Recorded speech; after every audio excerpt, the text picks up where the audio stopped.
Hey,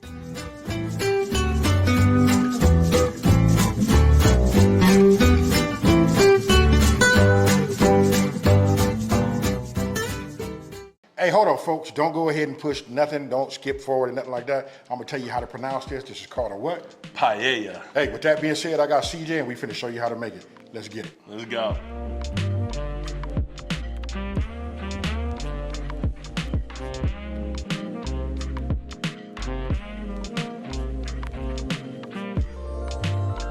Okay, so look, you guys got a chance to look at a little bit of that B-roll, you know what I mean, other ingredients. Listen, we're not trying to bore you, right? But listen, I just really kind of like come on the train lately to this. And again, this is the right pronunciation of what? The paella. The paella. You know what I mean? So listen, it starts off like how we normally get down, right? You know what I mean? We all used to put in butter, olive oil. Of course, I'm using the branch and vine. You know what I mean? Listen, they infuse olive oils. And then I exchange this one out. This one right here for me, this is the one with the scallion. If you guys not using this kind of like levels it up. Now, to give you guys a little bit of the information on this dish right here, this is like a Spanish type of dish, right? But you know me, I try to keep everything and do everything simple. Hey, one of the things they don't know about you, especially you being on this channel, is that you do the exact same thing. Oh, exactly, man. I keep it simple, keep it fresh, right, and make it so it's attainable and easy to do. And that's why we're doing this on a home kind of pan instead of like the specialized paella pan that you can get. And listen, one of the things I want to tell you guys is, listen, I got to talk to the food police. You had the keyboard commandos. The keyboard commando. Look, this is like a famous dish, you know what I mean? But look, I'm gonna go ahead and chop it up and do it my way. You know me, I like to do everything and I like to level it up. And speaking of level up, I'm gonna be seasoning my seafood with my A seasoning. You know, this right here goes great with seafood. I'll just put that right here. You guys will see it again. Okay, so look, I think we good now. Yeah. Oh, you know what? One of the things I like, man, you can smell it when it becomes fragrant. You can look at it, see the shimmers, and then it goes. Well, let's add a little bit more flavor if this. Hear that sizzle? We got our onions, got our bell peppers, nice and diced. Mix. I'm gonna go in here and give it a little whirl, get everything coated. That scallion infused olive oil, that right there is the way to go. Now you can go with scallion infused, garlic infused, basil, rosemary. Any of those work great with this type of a dish. Yes, sir. And look, I like the colors too. So what I'm gonna do now is just move this around. I want to get, as much surface contact, on the veggies to get some heat and then get them going. All right, why don't we add a little sprinkle of that level up, get that salt in there. Again, I told y'all was gonna be able to see that. Yeah. Right? Hey, we want our dish to taste good. Right. So look, I know why we're doing this, just to like level it up and, a little bit of the seasoning, the salt will pull some out. But don't forget, this is like low in sodium. So I'm gonna ask you, let's give it a pinch of that kosher salt over there. Hey, so look, what I'm seeing is right now, they're starting to get nice and, softened. Yeah. You know what I mean? I don't want to see them so translucent that we lose our vibrant color. Because one thing about this dish, I like to see the colors. Oh, yeah, you know what I mean? It's all about the presentation. So, anytime you're ready, you can go ahead and add yours. Am I allowed to do it? Hey, go on, man. We got it. Hey, just go. Hey, don't make no. Hey, just go ahead and do it, bro. Just rip the Band-Aid off. Yeah, just go ahead and do it. I got 3 cloves of garlic in here, and I get to use AB's fancy. My press, huh? A little press.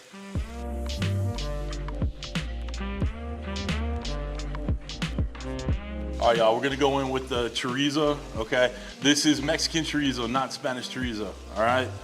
Hey, again, the keyboard commandos. I'm so glad you said that. This is not authentic. This is us. This is the And way we do it. Too. Look, I gotta say this too. Please give it a try. What you want to look at right now, you want to make sure that everything is completely cooked, right? When you're cooking with chorizo, you just want to make sure that it's fully cooked. You know what I mean? So I just put it in there, and it doesn't cook like ground beef. You know what? But I can tell you this: it's like a flavor train of seasoning and flavored meat. You know what I mean? It's just incredible. All right, y'all. So while he's working on that and finishing it up, we're gonna talk about the rice. This right here, this yellow rice, is the cheat code. All right, it is not traditional, but it's the way we roll on this one. Traditional paella comes, using arborio rice with saffron, and it takes a lot of time, and we don't have the time. We're gonna make it so it's easy for everybody. Not only that, it's just the fact that on this channel list, I try to use ingredients that everybody can get. Everybody can get this. Listen, they're widely available throughout. Whether you live out in the woods or you live in this concrete jungle, you know what I mean, you can get these ingredients. Guys, we're gonna start getting the rice in here. We gotta get it toasted up real nice. Now, I want you guys to pay attention. Listen, when you say toast, We want it to be down on the bottom down there. You want to toast it. And then you remember all of the grease and everything that comes from the, I don't want to really call it that, but that's what it is. You know, when you start thinking about the flavor, you know what I mean? The flavor, look at how the rice turns a different color. You know what I mean? Because it's absorbing all of the flavor, you know, from our mixture that we had in here already. This is what I mean when I say we build in layers on top of layers on top of layers. All right, time to add a little smoked paprika in there. Don't forget a couple more pinches of salt. I'm gonna say hold up right there, because you know what, I'm an advocate for it. The fact that, you know, I develop low sodium products, you know what I mean? When it comes to the salt, anybody want to add any extra salt, let them add that on their own. Time to go in with about a half a cup of white wine. Right, and then for those of you guys that don't do the wine, you know, you can always just add just a little bit more of, you know, your chicken broth or stock if that's what you're using. And don't forget, whenever you're cooking with any type of wines or beers, you just want to let it cook a little bit to cook that taste out of there, but it leaves a unique flavor in there. That's why we add it. The rice is pretty much finished up. AB's gonna spread it out in a nice layer on the bottom. Nice and smooth like. Right, explain that part about it again. You know, I just know that I do it, but I like the way you explain that. All right, so once we get this chicken stock in here, we are not gonna touch this anymore. We're not gonna move and groove this rice, nothing like that. It is going to toast up from the bottom, and that is the most coveted part of the paella. It's called the socrate. All right, that nice toasty bit on the bottom, it just makes the dish what it is. So we're gonna get the chicken stock in here, okay? And we just wanna go just above the rice. We have our lump crab meat right now. It is obviously already cooked, but we're gonna start putting it in with the chicken stock, and this is gonna kind of help it make it that gives that like we had the seafood right, the stock. seafood stock. Yeah. Right. A lot of people are kind of averse to seafood stock, so this is our way of getting around it. So look, notice what I'm doing right here. Instead of just leaving it right there on the top, I'm kind of like just pushing this down. Don't worry about our liquid. You know why? Because listen, we're gonna cook that. The rice is gonna like swell up. It's gonna get bigger. It's gonna absorb that, all of that flavor, along with this, you know, this crab taste. You know what I mean? So it's a method to the madness. You guys gonna understand why, especially if you've been following me for a minute. You know I'm all into the beautification of the dishes, right? I like that, beautification. Beautification.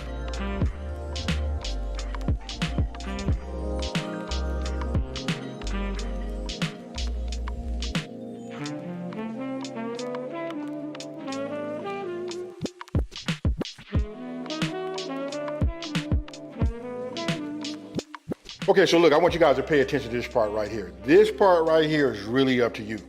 Listen, I got a big pan that you normally make this in, but it's super, super big and it requires you to use like several different burners on your stove. This pan over here is not as big, so listen, this is where we want to get in and decorate, right? So I'm gonna grab this here, and we're gonna do something like yin and yang, right? So I'm gonna put this in here like this, and so I'm gonna bring this one in, bring it in like this. Let's go ahead and get these shrimps in. Again, you're pressing them down, and you want them to go uniformly all the way around, facing the same way.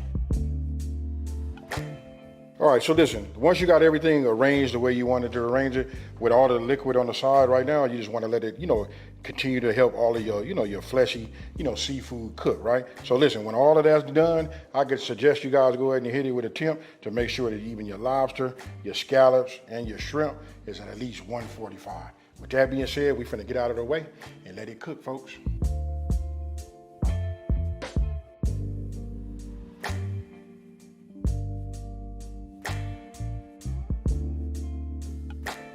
Okay, so check it out. If you guys come in here and take a look at this right here, you can see everything is cooked off. We hit it with a temp.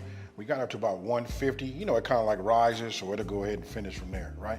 I let it cool just a little bit. You know, when he got a plate, I'm not finna over talk it. We finna go down here and get us some of this. Look, it's nice, thick. Oh man, look at that right there. You know what I mean? So then we'll just come. I'll take this and just pull it off like that. Yeah, look at that. And there's an example of that nice toasted bottom, that coveted socrate. This is the best bite on this paella right now. All right, it's time to take a bite. Let's go. Cheers, y'all.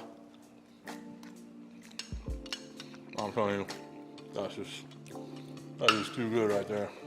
Okay, folks, look, we really ready to tear into this. There's some other people behind the camera. They ready to eat too. Listen, I'm not finna over talk it. You guys can see CJ's information right underneath him right there. You guys go by and check him out. Listen, The dude cooked just like I do.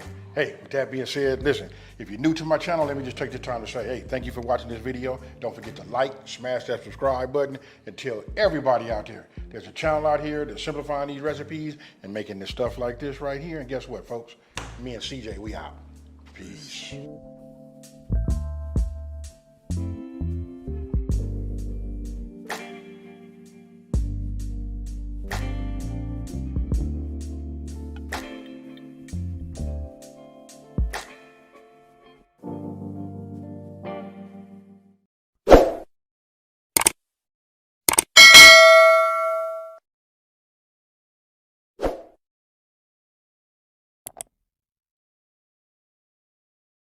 Thanks for watching. More info is in the description. Please subscribe, like, comment and share.